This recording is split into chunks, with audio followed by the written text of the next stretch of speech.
Hi everyone, welcome on Audi's booth.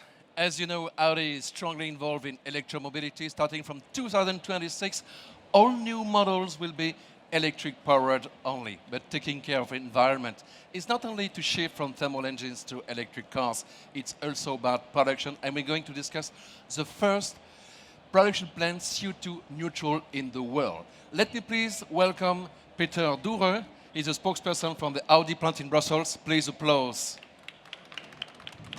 My dear Peter, the floor is yours right Thank you. Hello everyone, my name is Peter Durrell. I'm head of communication at Audi Brussels. In the few minutes, I'm going to tell you something more about Audi Brussels. At Audi Brussels, we produce the two first fully electric cars from Audi. The Audi e-tron and the Audi e-tron Sportback.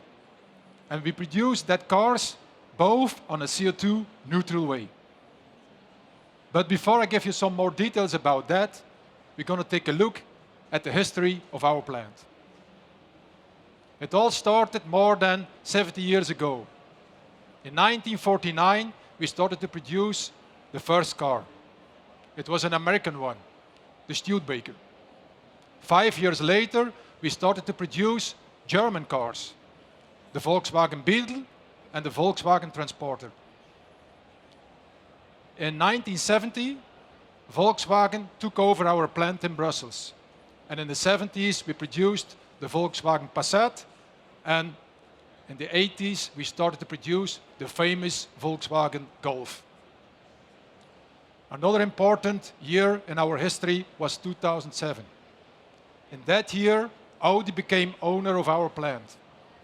In 2010, we started to produce the smallest car of the Audi family, the Audi A1.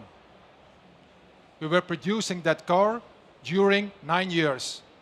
And we produced during that time more than 900,000 units of it. But at the end of 2018, we entered a new era. At that moment, we started to produce the first fully electric car of Audi, the Audi e-tron. And 1 year later followed the Audi e-tron Sportback. I have some more facts for you. Today, round about 3,000 employees are working at Audi Brussels. In total, we produced, in the whole history of our plant, more than 8 million cars. More than 8 million. And more than 150,000 of them were fully electric e-trons produced in a CO2 neutral way. Last year, the e-tron was the best-selling 100% Electrum premium SUV in Europe. But electromobility is not the only contribution to a sustainable economy.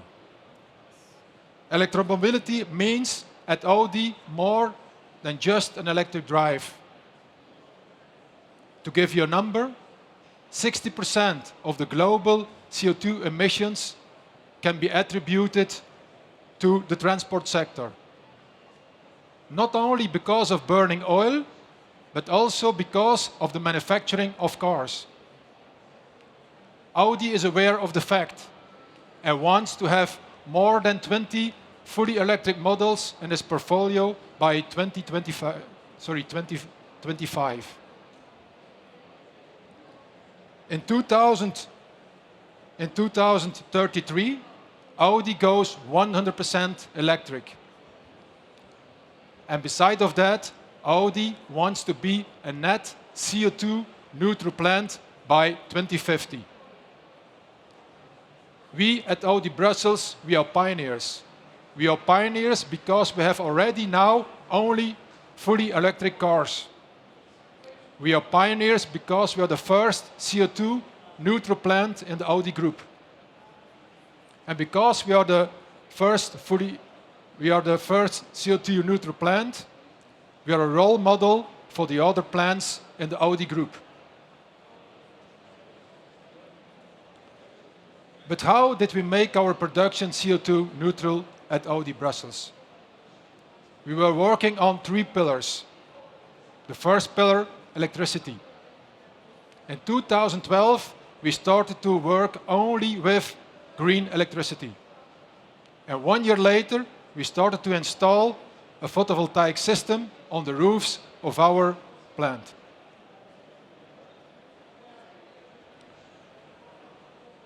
For the moment, we have the largest photovoltaic system in the Brussels region. This system covers more than 107,000 square meters, which is the equivalent of 16 football fields. This system generates 9,000 megawatt hours electricity a year. To make that number for you a bit more tangible, that's the equivalent of the consumption of 2,500 families.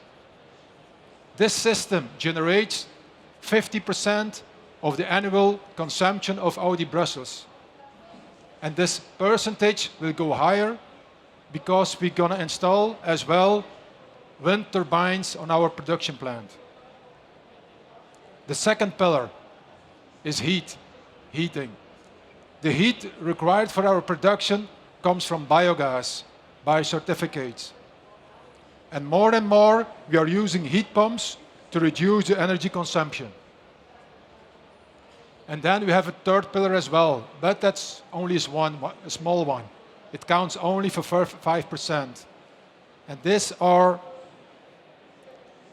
certified carbon credit projects to compensate the currently technical unavoidable CO2 emissions.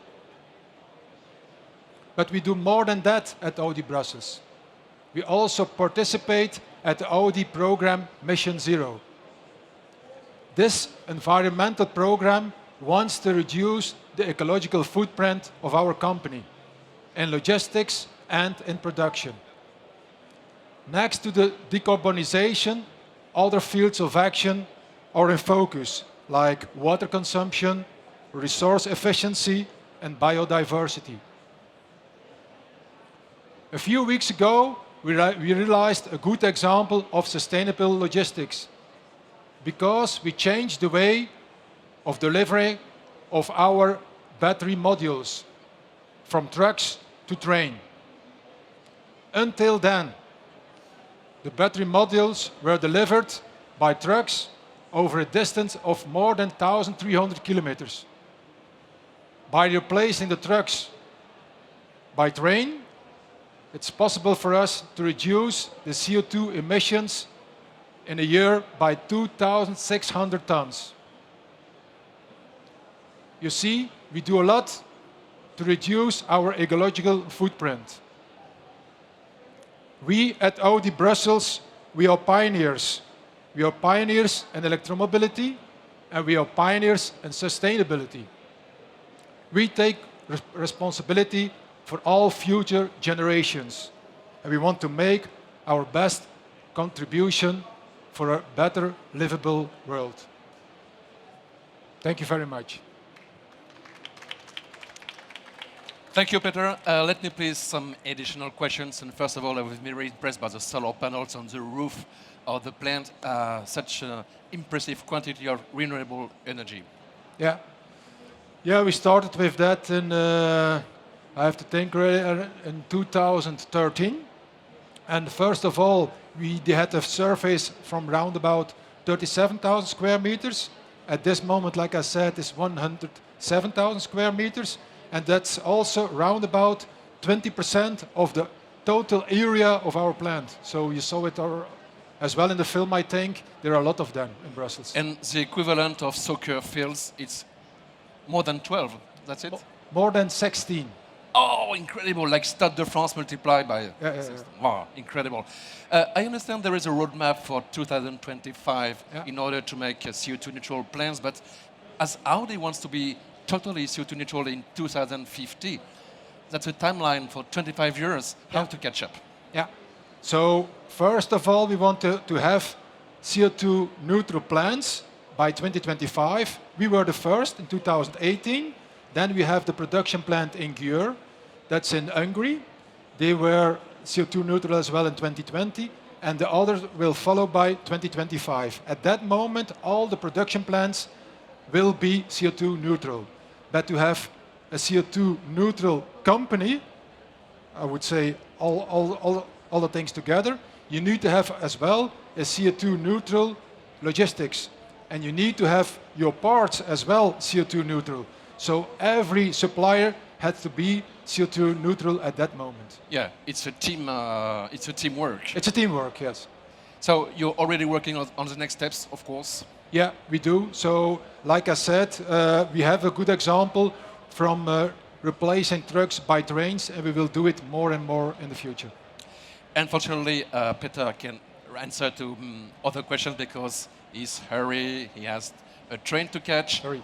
Electric train, of course, to go back to Brussels. Thanks again for Peter Durrell. Applause, please. Thank you very much.